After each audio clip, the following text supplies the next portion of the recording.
Senator Chisholm. We'll move to question time, the first question time of the 48th Parliament, and Senator Cash. Thank you very much, albeit from opposition, but my question is the Minister representing the Prime Minister, Senator Wong.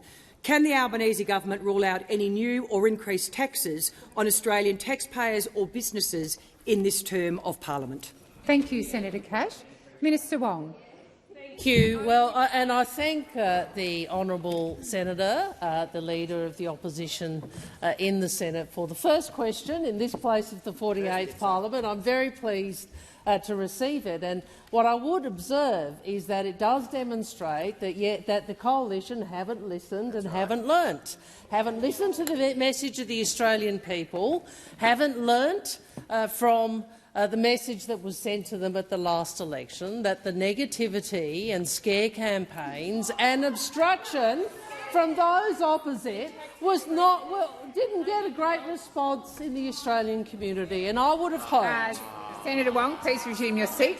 Senator Cash. Thank you, President. Point of order in relation to relevance. It's very obvious. The answer to the question is you're not going to rule it out. There are going to be more taxes, and I would ask you to draw the minister to the question. Senator Cash, I remind the Senate.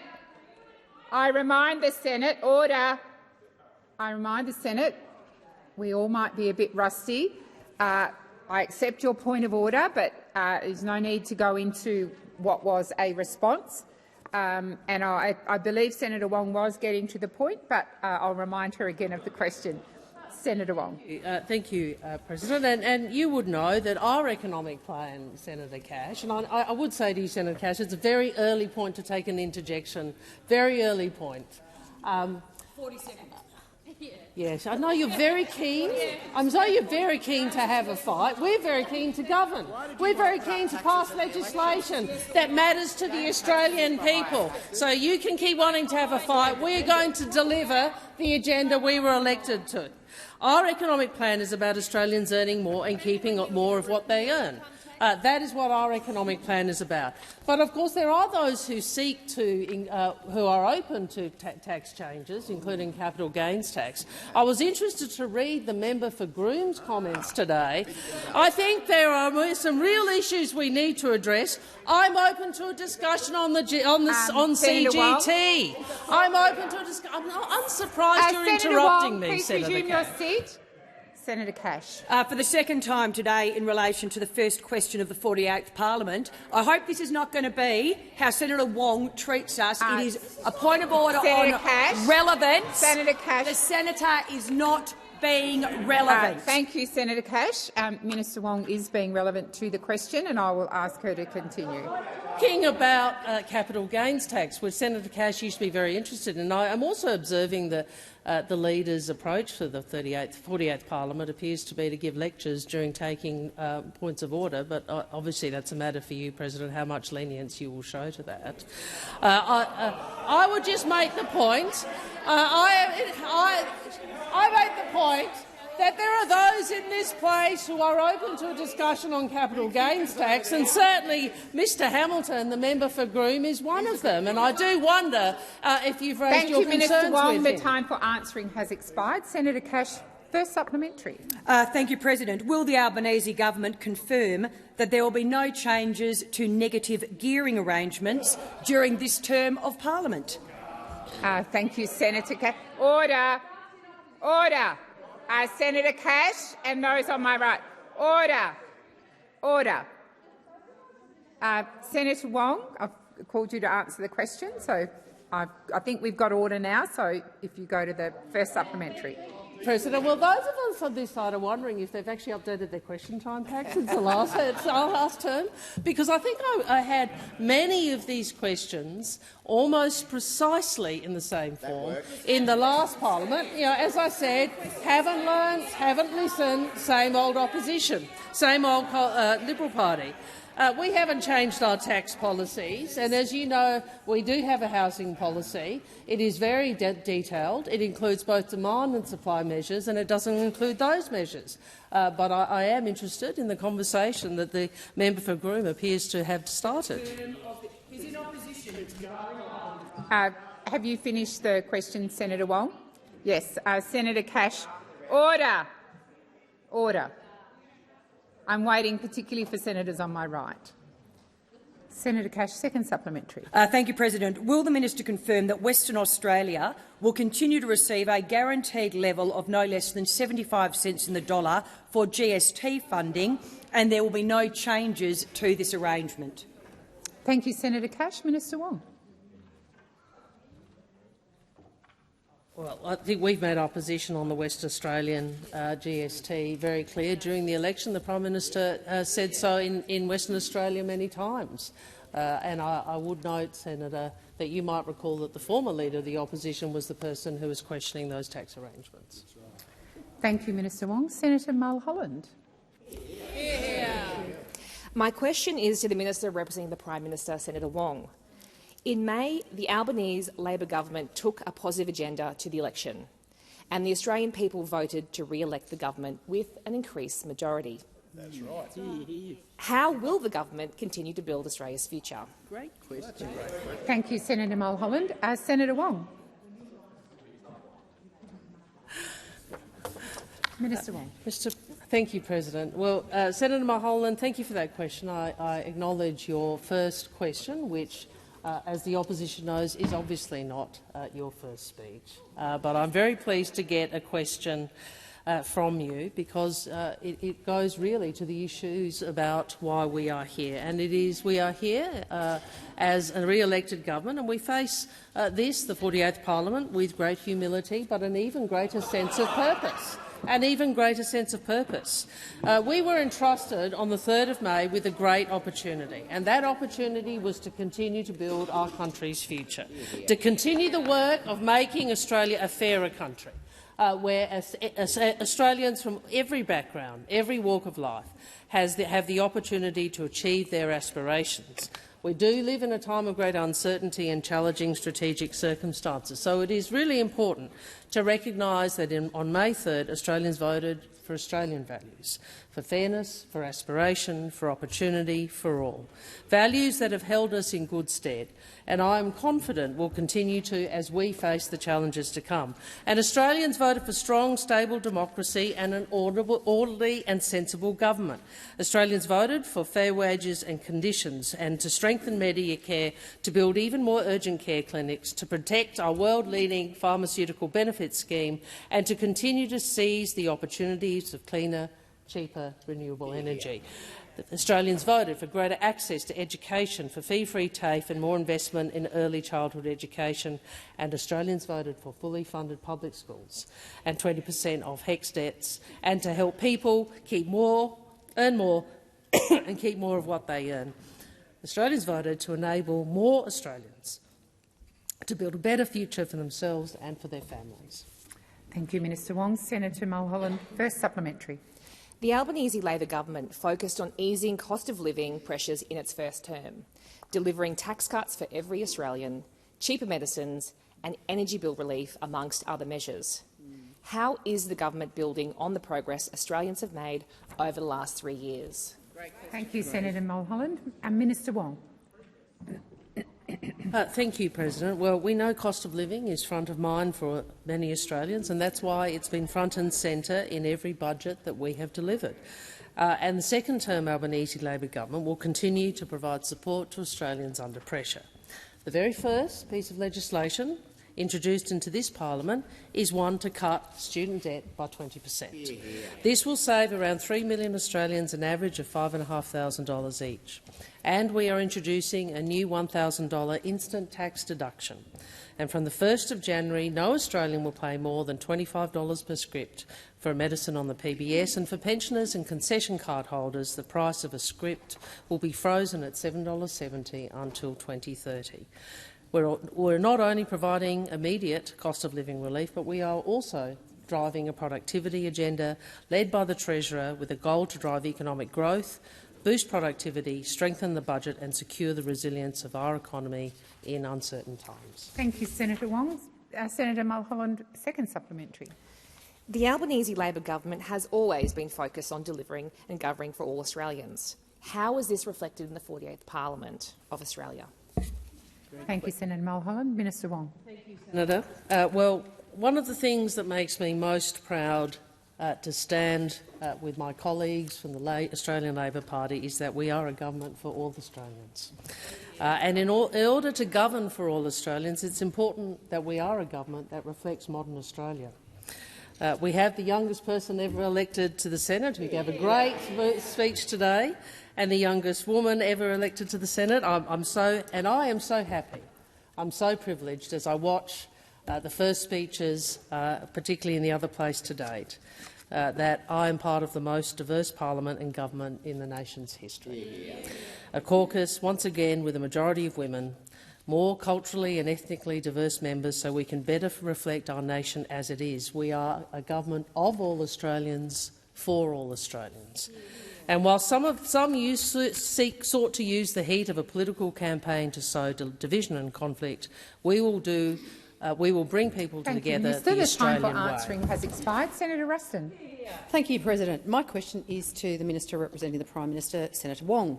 During the election campaign, the Prime Minister promised Australians, when they visited the doctor, and I quote, "Under Labor, all you'll need is your Medicare card, not your credit card." The Health Department estimates 23% of GP clinics will not take up the bulk billing incentive. Can the minister confirm whether the Prime Minister still stands by his promise that every Australian will only need their Medicare card when they visit the GP? Thank you, Senator Ruston. Minister Wong. Well, it's very clear that during the election, the Australian people voted for the only party that they trust to deliver stronger Medicare. Exactly. Stronger Medicare, and that is, of course, the party that created Medicare. We are the party that created Medicare and had to do so against the wishes of the coalition. It was built once by a Labor government, torn down by a coalition government, and then rebuilt. And for many years we know that the Liberals sought to tear it down. Then they changed tactics and pretended that they actually supported it. But we all know what their real agenda is, and we saw it again, for example, in the 2014 budget when the former Leader of the Opposition— Minister Wong, please resume a seat. Senator Ruston. President, on a matter of relevance, I don't believe that the minister is going anywhere near answering the very simple question that I asked in relation to the Prime Minister standing by a promise that he made. Thank you, Senator Ruston. I will draw Minister Wong to that part of your question. Minister Wong. Thank you. Thank you. I think the Prime Minister made very clear what our position was. That we were expanding very substantially the tripling of the bulk billing incentive, which was put in place in November of 2023, the largest investment in bulk billing in history, which has worked. More than 9 in 10 visits to the GP were free for people eligible for the incentive. Since we've tripled the investment, we've seen a turnaround in bulk billing, and we have seen bulk billing increase in every state. This was— Minister Wong, please resume your seat. Senator Ruston. Very much, President. Once again, on relevance, I was very clear in my question about the Prime Minister's promise that Australians would only need their Medicare card when they went to the doctor. She has not gone anywhere near addressing that question. Thank you, Senator Ruston. Order. Order. I did draw the minister to your question, and the minister is being relevant to your question. Minister Wong. In relation to the modelling of the program, which I think is really the nub of what you are asking, on page 1 of the media release of the election, during the election or prior to the election campaign, announcing the policy, the modelling shows that 3/4 of practices will be fully bulk billing, and that will take us to 9 in 10 visits to the GP being bulk billed. That was the clear position that was put out. As I recall, Senator Ruston, you sought to match the policy. Unfortunately, Australians didn't trust you with it. Thank you, Minister. Senator Ruston, first supplementary. Thank you very much, President. Once again, the Prime Minister promised Australians during the campaign, when they went to see the GP, all you will need is your Medicare card, not your credit card. Could the minister please advise how many people in the last quarter had an out-of-pocket cost when they visited their GP? Thank you, Senator Ruston. Minister Wong. Senator Ruston, you would know that that data is published. You would also know that the government has progressively, as I explained, in November of 2023 increased the bulk billing rate and made an additional commitment prior to, or in the context of the last budget, in relation to additional bulk billing incentives. I would say to you that the government's modelling estimates lead us to be confident that 9 in 10 GP visits will be free by the end of the decade, which is what the Prime Minister was very clear about during the campaign. Thank you, Minister Wong. Senator Ruston, second supplementary. Thank you. I'd be keen to understand from the minister what the average out-of-pocket cost for visiting a GP was in the last 12 months.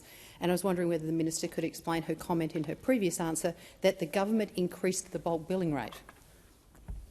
Thank you, Senator Ruston. Minister Wong. We have.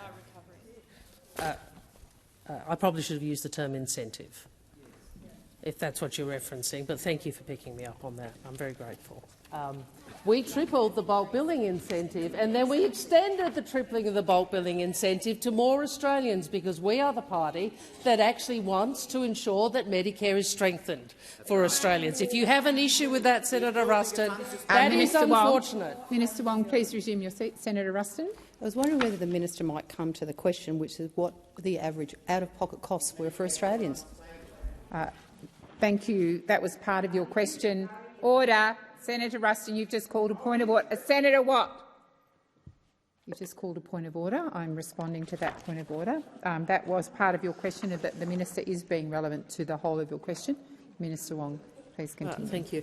As I said, as the senator would be aware that the government is transparent about those figures. Those figures are released regularly, and the senator spends a lot of time in Senate estimates asking questions about them.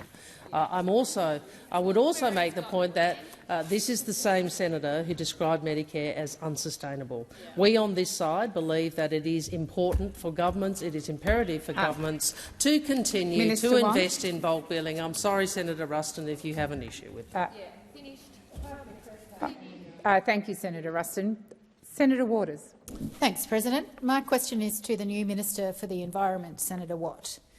Peter Dutton promised to approve Woodside's mega gas plant in the Burrup Peninsula within 30 days of the election. Not to be outdone in delivering for major political donor Woodside, the Labor government gave draft approval in just 15 days, conditionally approving a carbon bomb that emits more than all the coal-fired power stations in Australia, all the way out to 2070. Minister, will you cancel the conditional approval? Thank you, Senator Waters. Minister Watt. Thank you, Senator Waters, and can I publicly congratulate you on your election as the Leader of the Greens. I do look forward to you delivering on your commitment to work more constructively with the government in this term. I very much welcome those remarks that you made. I assume that the Greens have heard the message at the last election that being obstructive to progress on environmental matters is not the route to electoral success. On the question that you've asked, Senator Waters, as you say, I have made a proposed decision to approve an extension to the existing onshore Karratha gas processing plant on the Burrup Peninsula, made subject to strict conditions. It hasn't suited the Greens' narrative around this topic, but the decision that I was required to make under the Act related to the potential impact of that project on the Indigenous rock art, the incredible 50,000-year-old rock art present on the peninsula. And what I said in the statement that I issued on the day of my proposed decision was that the strict conditions that I had applied to the proposed decision are particularly related to air emissions levels and their potential impact on the rock art. So the Greens have tried to conflate the issue of climate change with this decision, which was about the potential impact of this project on the rock art. The conditions that I have applied to the proposed decision are all geared towards the potential impact of this project on the rock art, and that impact has been central to my decision. One other thing that the Greens have not wanted to acknowledge as it relates to this project and my proposed decision is that the government in its first term, legislated the safeguards mechanism and strengthened the safeguards mechanism. And I might point out the Greens voted for those changes. So the Greens were comfortable with a safeguards mission which requires this project to reduce its emissions by 5% a year and become net zero by 2050. Thank you, Minister. The time for answering has expired. Senator Watts, first supplementary. Thanks, President. The marine heat wave that's caused the toxic algae bloom off Adelaide's beaches, that's seen tens of thousands of sea creatures wash up on the beach, is climate-driven. Minister, do you acknowledge that approving more coal and gas projects like the North West Shelf risks more dead wildlife on more beaches right around the country? Thank you, Senator Waters. Minister Watt. Thanks, President, and thanks, Senator Waters. And as I've already said publicly on a number of occasions, I, as the Environment Minister, but I think all Australians, particularly South Australians, are extremely concerned by the toxic algal bloom that currently sits in South Australian waters. And that is why our government this week approved $14 million, being half of a $28 million support package for South Australia, to support their leadership of the response to this algal bloom. Now, the government, I'm not entirely sure what the Greens' position is as it relates to net zero or emissions, but the reality is that our policy is about supporting net zero by 2050, but in the meantime reducing emissions. Of course, we have a legislated target of 43%. We'll be announcing a new target this year. But the safeguards mechanism, for example, something the Greens said was okay when they voted for it, is already requiring these kind of projects to reduce their emissions. If you disagreed with that then, you should have voted against it. You voted for it, so you must— Senator Waters, second supplementary. Thanks, President. Billions of dollars of public money each year in fossil fuel subsidies worsens the climate crisis and delays the transition. As Environment Minister, what are you doing to redirect those billions away from fossil fuel companies and towards environmental protection? Thank you, Senator Waters. Minister Watt. Thanks, Senator Waters. Well, we're obviously entering into a different portfolio now. It's really a matter for the Finance Minister representing the Treasurer. But what I will say, as a member of the government, is that this government is very proud of the fact that we have taken more action and delivered more investment in the renewable transition than any government in Australia's history. We are the first government to set an ambitious interim target by 2030, and we'll have a more ambitious target still when it comes to 2035. We are investing enormous amounts of money in renewables.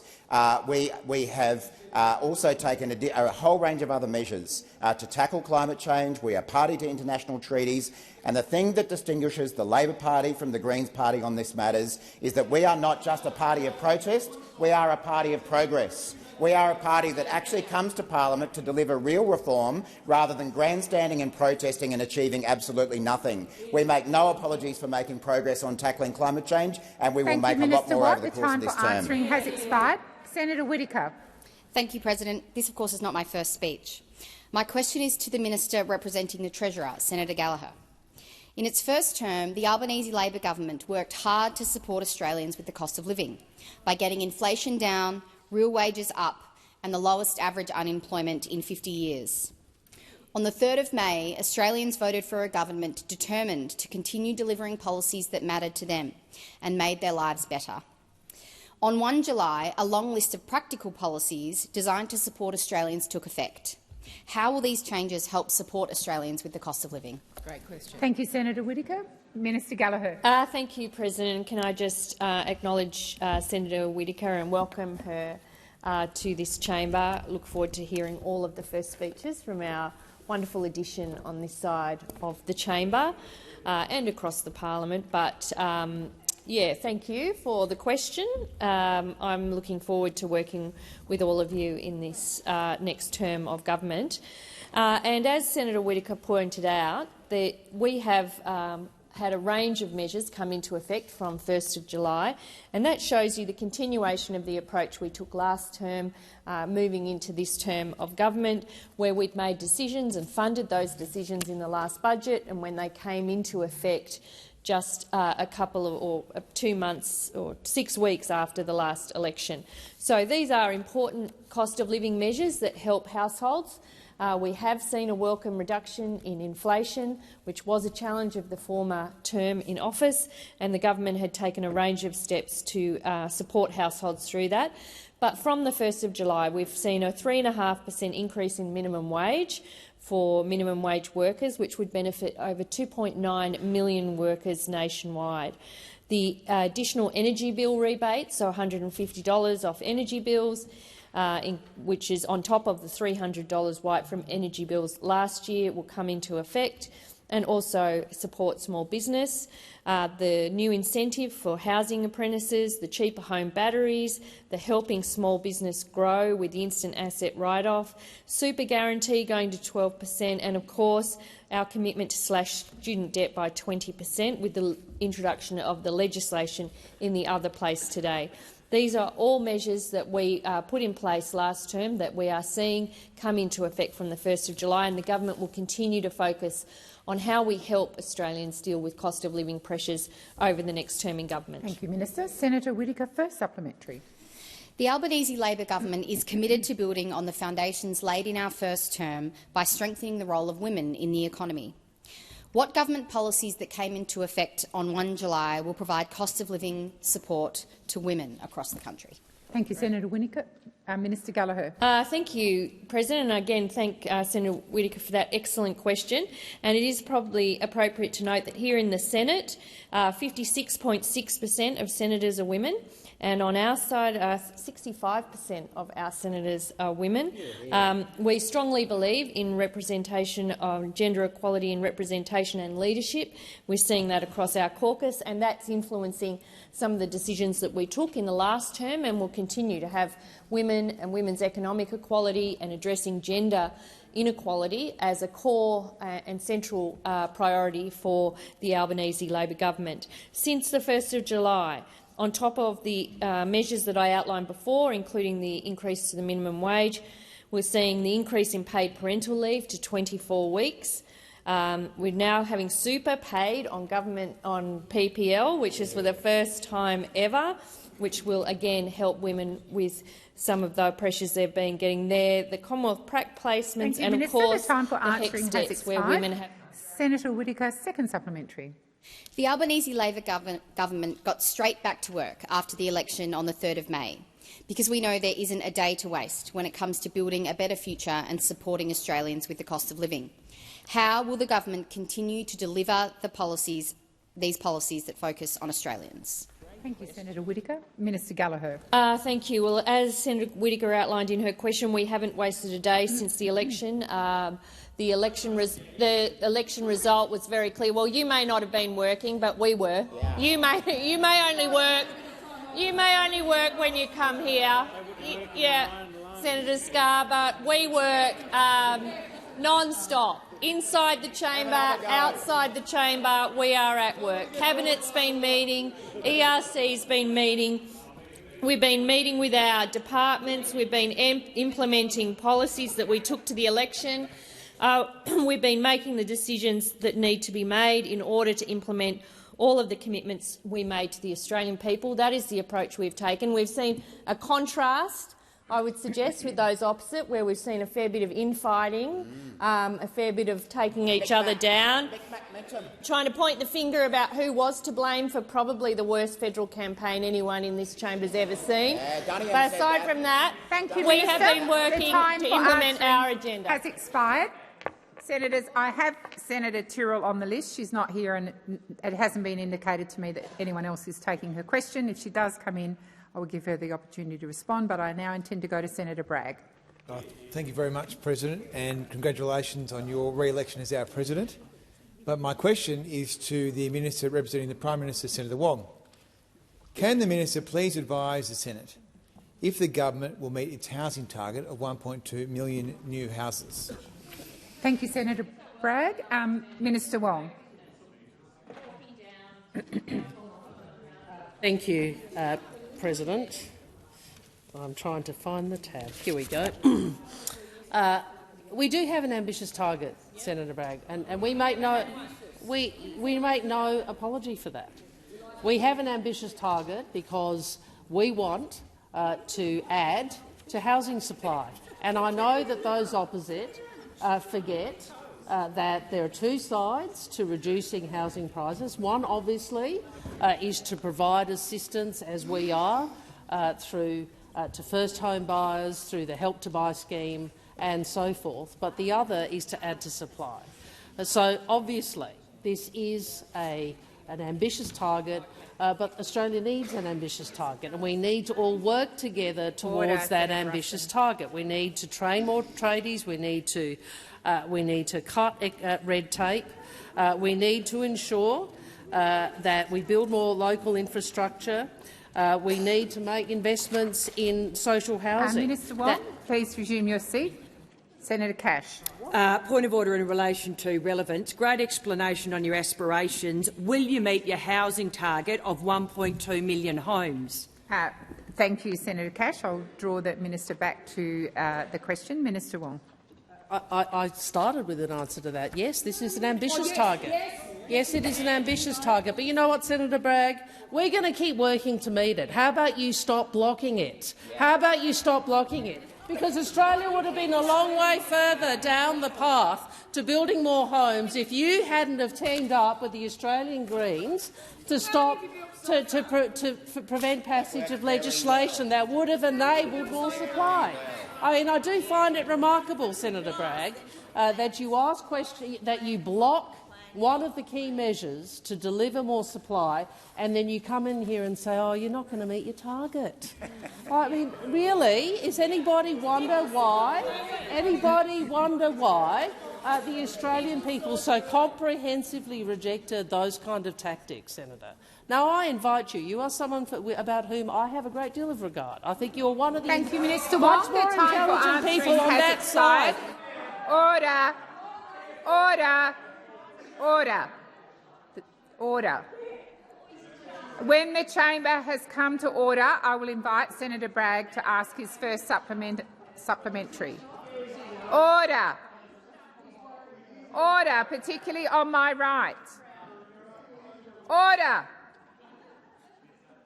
Senator Bragg, first supplementary. Thank you very much. Thank you, Minister. Advice from the Independent Department of the Treasury has stated that the government's housing target, and I quote simply, will not be met.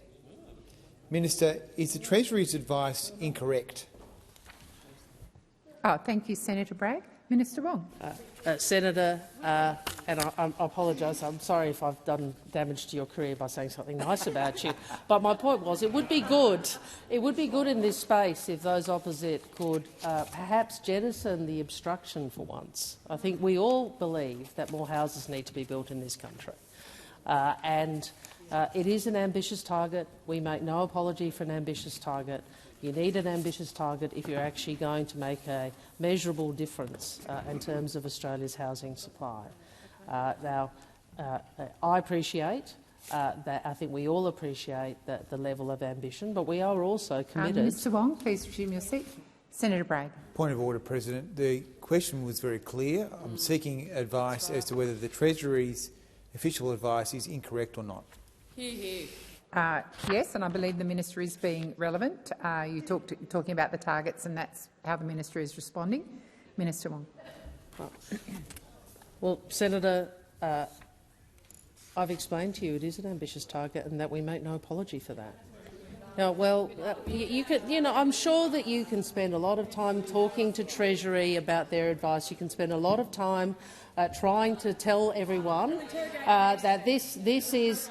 Thank you, Minister. The time for answering has expired. Minister Wong, I'm going to invite Senator Bragg to ask his second supplementary. Well, thanks very much. Okay, Minister, maybe we'll just try and change tack a little bit. So how many homes have been completed under the Housing Australia Future Fund agenda as at today? Great question. Thank you, Senator Bragg. Order. Order. Order. I'm not calling Senator Wong until there is silence. Order. Order. Senator Cash, I've called order. Minister Wong. Minister Wong. Thank you, President. Just to clarify, the senator is talking about the Housing Australia Future Fund, which he blocked for 2 years. Is this right? I just wanted to be clear that what he is asking me for a progress report on is the fund he and worked with Senator Faruqi and others to block for 2 years. Well, isn't that interesting? So, Senator, or for a number of years. Senator, what I would say to you, I don't have information as at today about the operations of the fund. I'm sure that someone will provide it, but I would say to you, Senator, what I will tell you is this.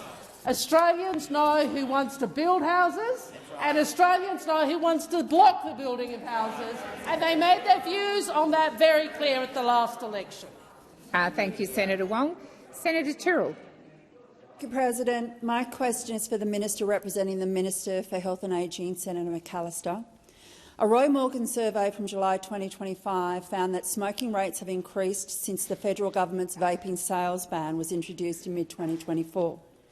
While the number of vapers have fallen slightly by 40,000, the number of people smoking factory-made cigarettes has gone up 120,000 since the year ending September 24. Amongst Australians aged 18 to 24, the situation is the same. 2 young Australians reports taking up smoking cigarettes for every young Australian taking up vaping. I'm offering this as context to demonstrate that the question I'm asking is not hypothetical. My question is, would the Albanese government consider the ban on vaping a success if it reduces the number of vapers and increases the number of smokers? Thank you, Senator Tyrrell. Minister McAllister. Well, President, I thank Senator Tyrrell for her question, and I can be very clear about this. Our objective is to protect people, and in particular young people, but all people, from the harms that arise from both smoking and from vaping. And it is why our vaping reforms are so significant, because as you will know, I'm sure, in the community in which you live, many parents were deeply worried about the rates of vaping and the levels of vaping that were appearing in young people, in children and in young adults. And some of the evidence was suggesting that the promise that vaping, in fact, would be a pathway for people to cease smoking was in fact not being realised, and instead what was occurring was that vaping in some instances was leading to children taking up smoking, or young people taking up smoking. And it's why we placed such an emphasis on these reforms. We acknowledge that it will take time to see significant decreases in vaping and smoking, but we're here for the long haul. We want a healthier Australia for future generations. We're working against 2 big opponents. We are up against big tobacco and we are up against organised crime. And so, to date, the Therapeutic Goods Administration, Australian Border Force have seized more than 10 million illicit vapes, with a current street value of almost $500 million since January 2024. And the evidence that we rely upon is the most significant body of evidence comes from the Generation Vape project. And it actually shows that the rate of vaping is dropping from 20 to 18% among 18 to 24-year-olds between 2023 and now.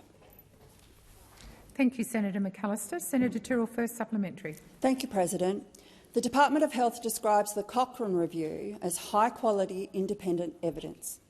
The Australian Pregnancy Care Guidelines reference Cochrane every 4th page. In fact, Australian taxpayers fund it every year by the National Health and Medical Research Council. Yet the academics handpicked by the Albanese government to review vaping health impacts, who drew the opposite conclusion to the Cochrane Review, argued the Cochrane Review was unreliable. Does the Albanese government agree with Cochrane that there is high certainty evidence that electronic cigarettes— Senator Tyrrell, the time for asking has expired. Minister McAllister. President, in the absence of a question, I'm trying to think about useful information that I may provide to Senator Tyrrell. But I will say this, and I made reference to this in my answer to your primary question. 1 in 3 people who vape are likely to take up smoking. And that is why we see these two issues as interlinked. It's why it is now unlawful to supply, manufacture, import or sell a vape outside of a pharmacy setting. And it's also why at the same time we are cracking down on illicit tobacco, and we're putting the people who profit from this black market on notice. So we recently announced an additional sum of money, $156 million, to help tackle the tobacco black market, and that comes on top of an existing investment of $188.5 million that we made in January 2024 that provided resources for a major border force crackdown and strengthened cooperation between the Commonwealth, states and territories. Thank you, Minister. The time for answering has expired. Senator Tyrrell, second supplementary. Thank you, President. You know, if you ban the sale of vapes but you permit the sale of cigarettes, isn't it completely predictable that nicotine-addicted people would start smoking cigarettes? When you make the best way to quit cigarettes illegal, and cigarettes the only legal consumer product that kills up to half of its users, when used exactly as intended by the manufacturer, you keep cigarettes legal, then really the question is, what else did you think was going to happen? Thank you, Senator Tyrrell. Minister McAllister. I think, Senator Tyrrell, our objective is to see less people using either tobacco or vaping. And the reason that we pursue these interventions, as I'm sure you understand, are because these substances have really, really negative impacts on people's health. So if a person has an addiction to nicotine, then we would really strongly encourage them to consult their GP and obtain advice about the options for treating nicotine addiction. There is a range of support for people who want to quit smoking. There is a range of support who want to end the use of e-cigarettes. You can approach the Quit line. It's 137848. And it's also the case that there are some smoking cessation products that are subsidised on the PBS to provide financial support to help people quit smoking. Thank you, Minister. Senator Payman. Thank you, President. My question is to the Minister representing the Assistant Treasurer and Minister for Financial Services, Senator Gallagher. Last year, the then Minister released a consultation paper relating to unfair trading practices and committed to banning subscription traps, dynamic pricing and drip pricing. These reforms would provide an immediate benefit to Australians who find themselves trapped paying for subscription services that seem impossible to cancel. Submissions for the consultation closed in December. Minister, since then, what work has been done by the government in this area? Thank you, Senator Payman. Minister Gallagher. Thank you very much, President, and I thank Senator Payman for the question and for the heads up that she was wanting to ask a question on this. I heard her 2-minute statement, incidentally, as well, which covered off on this matter, and as was outlined in the question, this is an issue that the government has done quite a bit of work on. In fact, consultation started some time ago, last year, on a number of these areas. Late last year, consultation finishing in December 2024. On the this is an area that the Prime Minister has been very clear about, as has the Treasurer and the Assistant Minister to the Treasurer, who's been leading this work in the other place, Mr. Lee, Dr. Lee, I should say. 59 submissions were received, including 6 confidential submissions. Treasury has since then held a number of bilateral meetings and roundtables with stakeholders, including consumer advocates, industry groups and academics.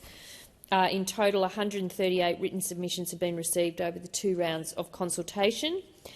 This is an area where we have to work with the state and territory consumer affairs ministers.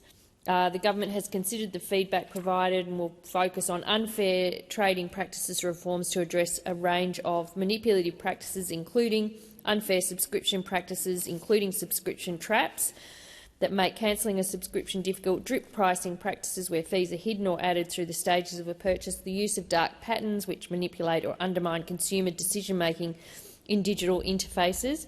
Treasury is now completing the regulatory impact analysis to inform decision-making on unfair trading practice reform and engaging with states and territories to settle a final reform proposal. We do have to have agreement with states and territories. Senator Payman, first supplementary. Thank you, President.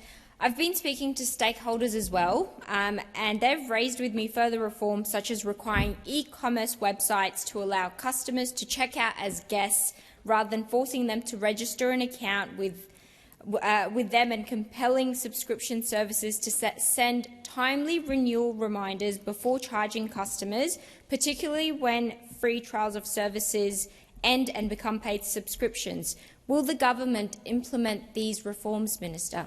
Thank you, Senator Payman. Minister Gallagher. Thank you, and I thank Senator Payman for the supplementary. And some months ago, so last year, work started on a whole range of unfair trading practices and were considered by the consultation paper.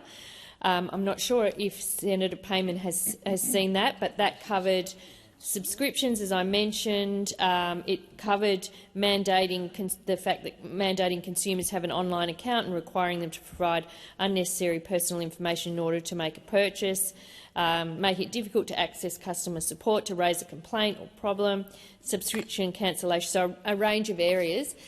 These are all areas the government has done work on, and if the stakeholders are raising this with Senator Payman, I have no doubt they've raised it through the government's process, which occurred several months ago. As I said, these areas are being pursued now through a regulatory impact analysis and with work with the states and territories, where we do have an intergovernmental agreement for Australian consumer law. The time for answering has expired. Senator Payman, second supplementary.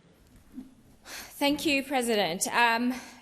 Research by ING found that 32% of Australians who pay for subscriptions that they don't use say they forgot to cancel a free trial, while 23% forgot that they were subscribed at all. This is an issue that is affecting thousands of Australians across the country. When will the government legislate a ban on subscription traps and other unfair trading practices? Thank you, Senator Payman. Minister Gallagher. Thank you. Well, we certainly welcome Senator Payman's support for the reforms that we've started investigating last year and have held 2 consultation rounds on, and are developing the regulatory impact analysis now in order to go forward with the agreement of the states and territories.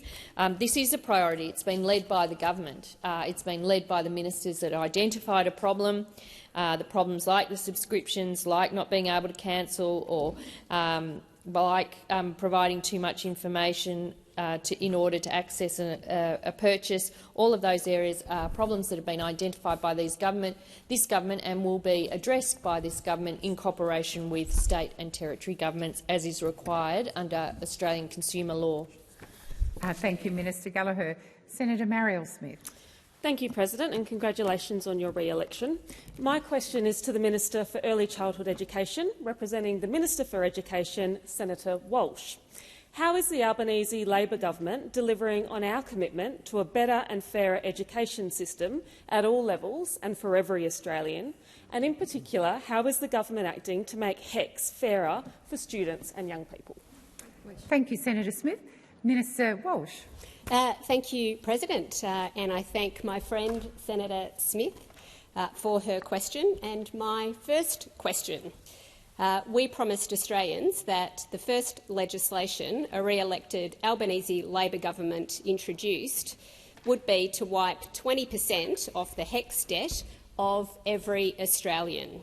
And today, in this first week of this new parliament, we have introduced legislation to deliver exactly that, because our number one focus is continuing to deliver cost-of-living relief for the Australian people.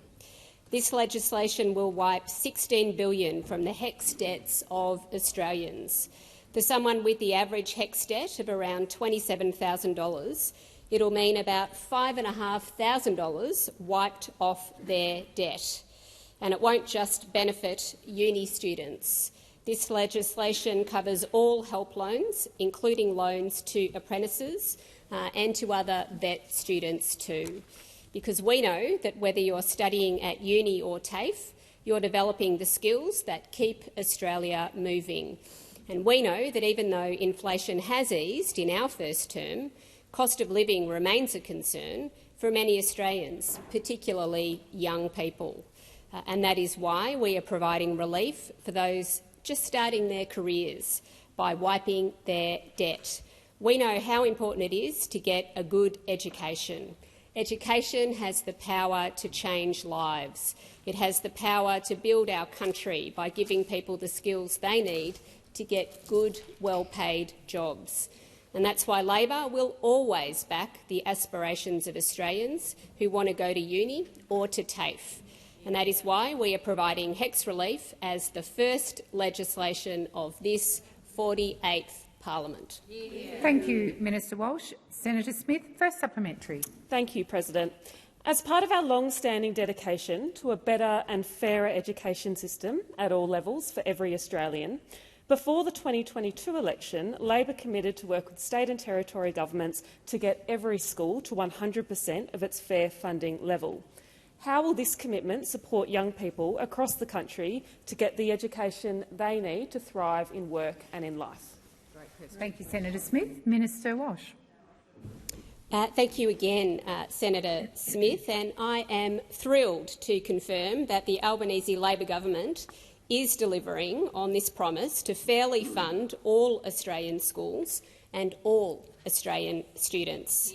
All states and territories have signed up to the Better and Fairer Schools Agreement that delivers $16.5 billion in additional funding to our public schools.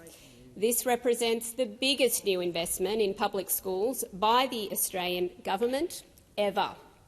This funding will give more than 2.6 million young people in Australia's public schools and millions more in the years to come the education they deserve and the opportunity to thrive.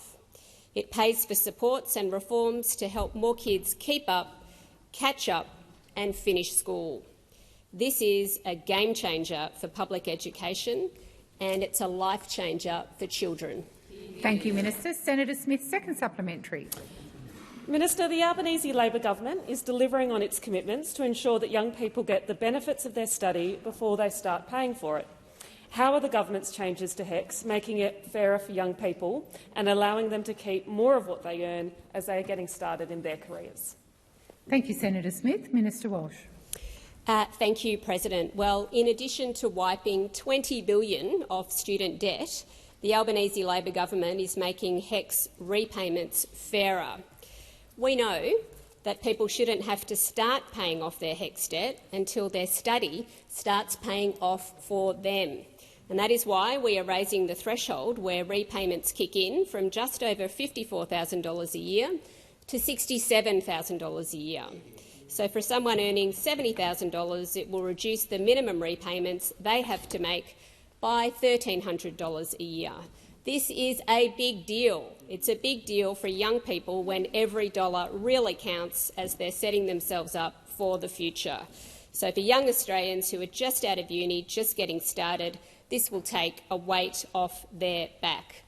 No matter where you live or what your parents do, the Albanese Labor government is making sure the doors of opportunity are open for you. Thank you, Minister. Senator Cadell.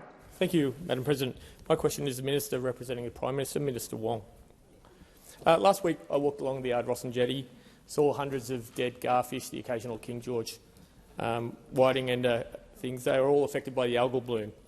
I took the time to visit several communities with the member for Grade, Mr Tom Venning, and met locals like Susanna Hall, who runs Port Vincent Gifts, and saw her income drop by 14%.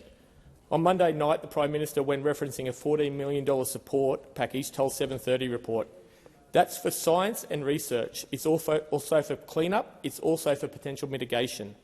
He went on to say, "We're responding, giving support to the South Australian government." Minister, when will the Prime Minister give emergency support to South Australian communities and businesses? Thank you, Senator Cadell. Minister Wong. Thank you, President, and thank you, Senator Cadell, for the question. And if I may say, thank you also for the comments.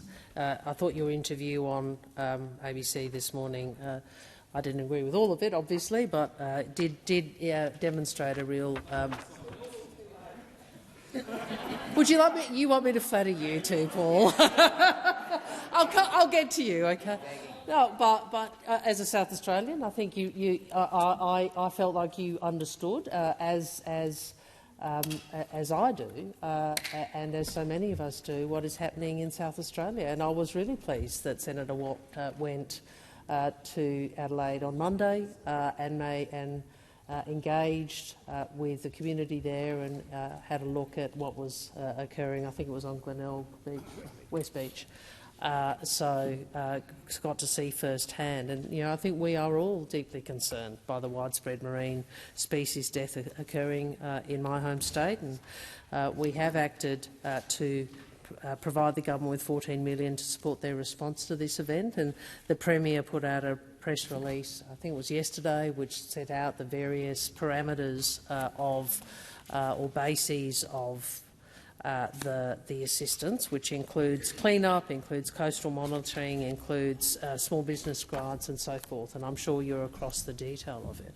But I think there is a more profound problem here, which is we know that the climate is changing, and we know that the best advice to date, and I appreciate there's going to be a Senate inquiry and scientists are also grappling with an event that we've never seen before, but that the advice to date tells us that in part a marine heat wave is one of the drivers behind this, and we know our oceans are warming. Now, I have spent a lot of my life on that coastline.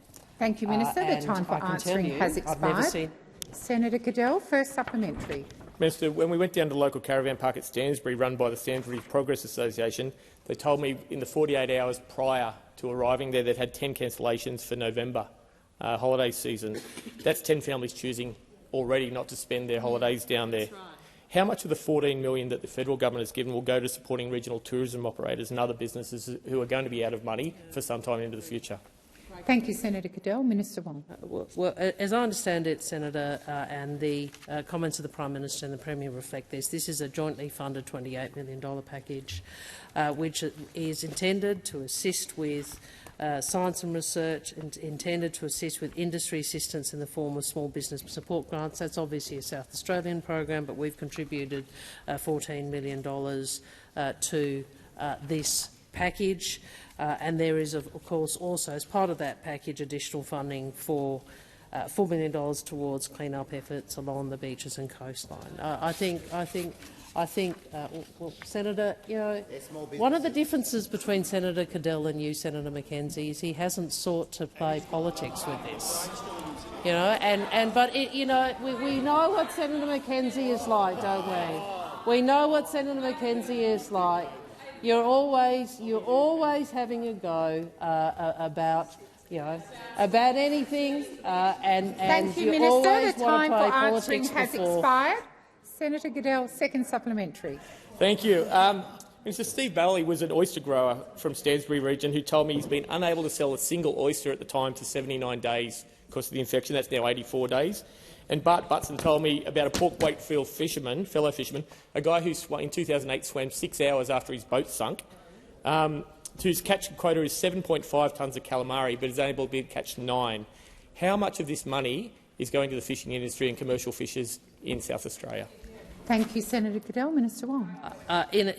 Well, first, I am very aware of the impact on our fishers.